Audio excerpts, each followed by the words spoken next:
Hey, it's Kirsten Klug here, and I just wanted to share a little slideshow about no cell phones. We're starting the school year with no cell phones. Are we all in as teachers or students, or are we kind of like in between? So I just wanted to have a little conversation around this. So I thought I would do a little presentation about it.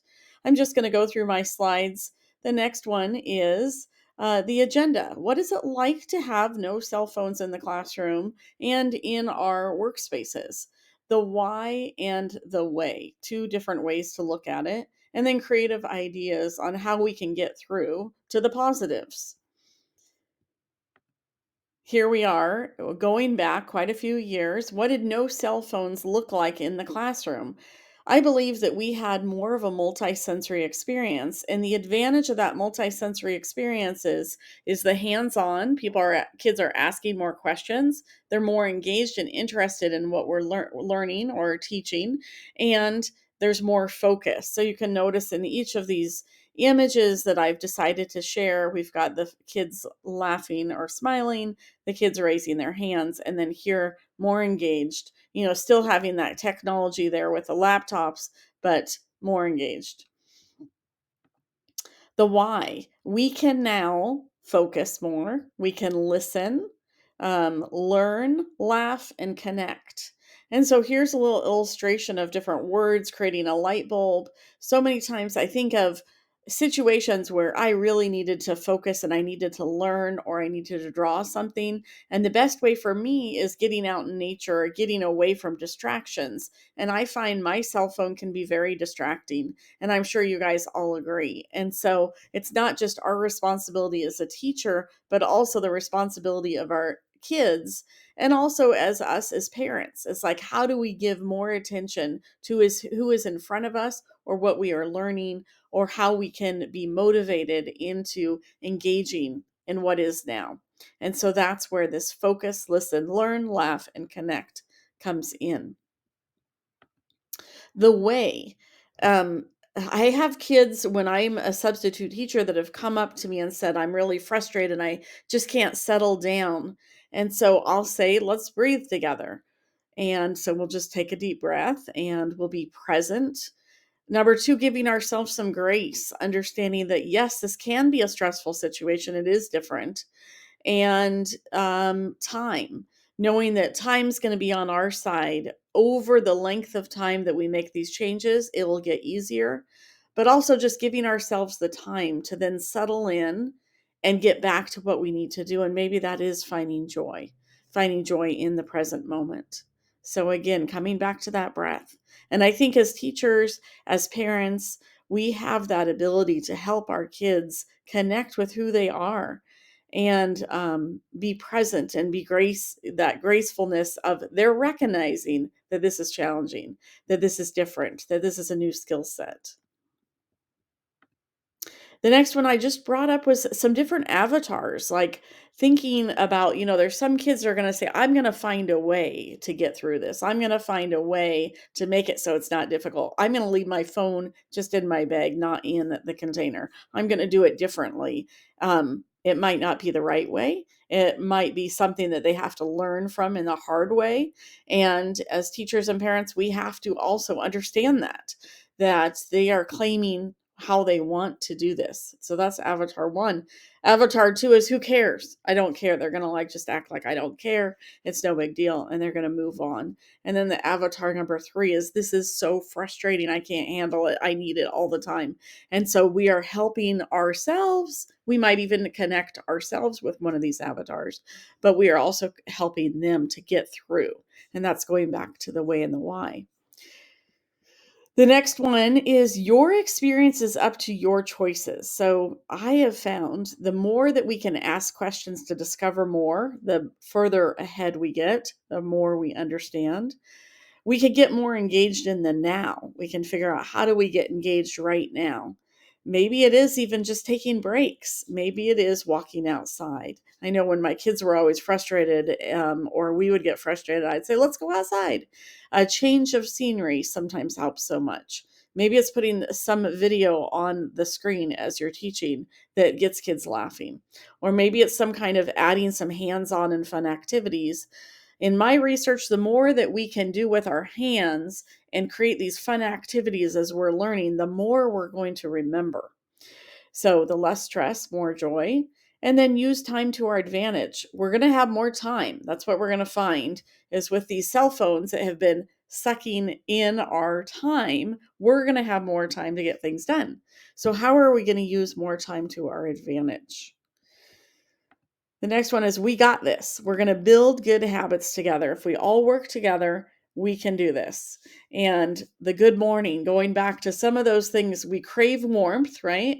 We crave things that are going to make us feel good. So, in the times of being frustrated, maybe we do turn to a cup of coffee or a hot chocolate, or if it's appropriate, a hug, or just a connection, knuckles or a connection, acknowledging that, yes, this is tough, but we can still get through this.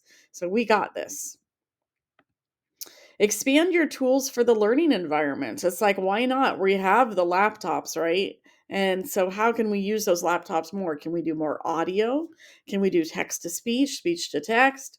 Can we add some other tools in here? I put a highlighter pen, I put different ideas, different colors. Do we do more in the classroom based on color so kids can remember a little bit easier? Or even at home, do we organize the workspace so that it's a little bit easier to work and not as distracting? Or what can we do? What maybe certain kids like certain colors to write with. Maybe they get to have their choice.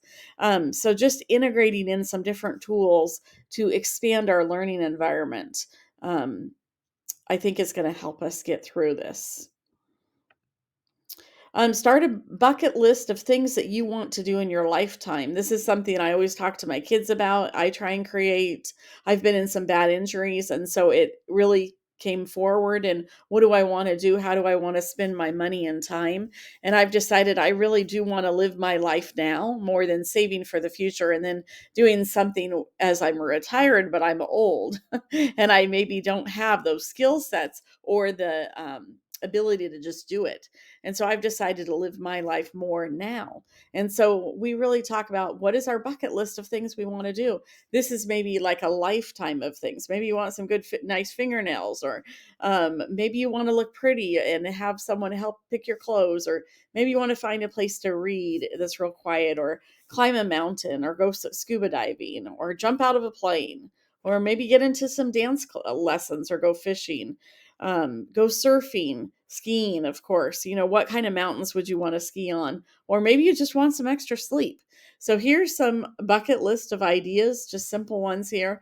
Encouraging yourself as a teacher, as a parent, to get down what is it you want to do with this more time that we have, and then also encouraging the kids, what is it they want to do? How are they going to live their life to the fullest? And the next one is connecting through conversations. Conversations are such an important part of life, and so many times we forget about it. So here's a picture of an older student connecting with a younger student. What kind of mentorships or groups of kids can we have so that we're connecting and learning and laughing and liking different things? We always learn through conversations. And I like to ask a lot of conversations or questions in my conversations. So encourage students maybe to come up with some questions ahead of time. Or if you're a parent, have your kids come up with some questions that they could ask their friends. So many times I find as a parent, my son or daughter might know the friend's first name. They don't know their whole name. Or they might know that they live in this one area, but they don't exactly know where. And so sometimes just finding out a little bit more leads to more connections, like, oh, you went over there to go biking, or oh, you like to go down the river too, let's sometime meet on the river, or let's go, oh, you like sushi, let's go to sushi, or what is the different things that you like. But the only way you're going to get to know someone is through conversations and questions. And the next one is getting outside more. I think it's really important for us to honor our ability and use our time outside more than inside. Outside has so many more experiences and things to see that we can connect with. It also gives us the ability to breathe, take in the fresh air, get the oxygen we need, that our brain needs, our body needs. And for us to move, the more that we can move, do functional fitness or activities, we laugh, we smile, we feel better about ourselves, we're more in shape on the outside as well as on the inside. There's an advantage to everything. The less weight that you have on your bones, the easier it is for you to move, the easier it is for your heart to function, your lungs to work, your kidneys to work, all of that. All your organs in your body are going to be doing better. The better the foods we eat, the more colorful foods that we eat, the getting outside and exploring things. Um, and so just take advantage of that extra time and get outside more. So that concludes my presentation here in just a little over 10 minutes. We'll try and stop within 11. And just some different ways as parents and teachers that we can do with our kids now that we're not going to be on our cell phones as much and we're going to have more time to create the life we love. This is Kirsten Klug with Healthy and Fun Choices, and I hope that you have enjoyed this presentation. If you have any questions, certainly reach out, give me a call, send me an email, connect with me through Facebook, LinkedIn, whatever it is. And I just hope that we can get through this with flying colors, and we're going to learn and connect and have a lot more fun and a lot more time to do all the things that we love. Take a breath, find some joy, and let's create some new habits.